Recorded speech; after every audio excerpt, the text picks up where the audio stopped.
ఆడపిల్ల గదిలోకి వెళ్ళి ఇలా ప్రవర్తించడం మంచిదనుకుంటున్నావా?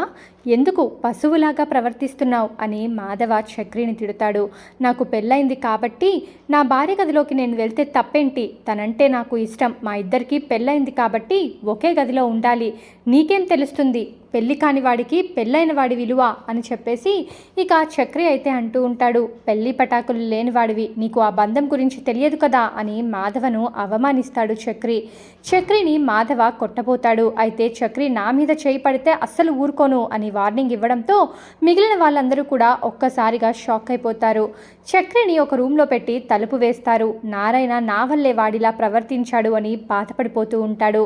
మహాలక్ష్మి ఎంత బాధపడిపోయిందో నాకు చాలా భయంగా ఉంది అని అనుకుంటాడు. కానీ మహాలక్ష్మి ఉదయం లేవగానే తొందరగా ఆఫీస్కి వెళ్ళడంతో అందరూ ఏమైంది అని చెప్పి అడుగుతూ ఉంటారు. కానీ మహాలక్ష్మి మాత్రం అందరూ పిలుస్తున్నా సరే మౌనంగా అక్కడ నుంచి వెళ్ళిపోతుంది.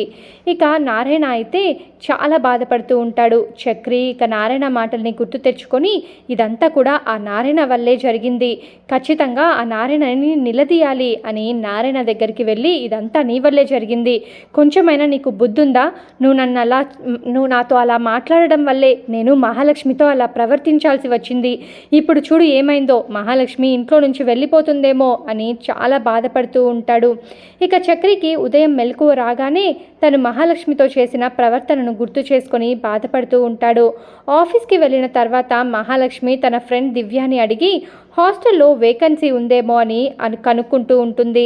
ఇక వాళ్ళ ఫ్రెండ్ కూడా ఉంటుంది అని చెప్పడంతో ఇద్దరూ కలిసి హాస్టల్కి వెళ్ళి అక్కడ అడ్వాన్స్ ఇచ్చి హాస్టల్లో జాయిన్ అవ్వాలని మహాలక్ష్మి అనుకుంటుంది.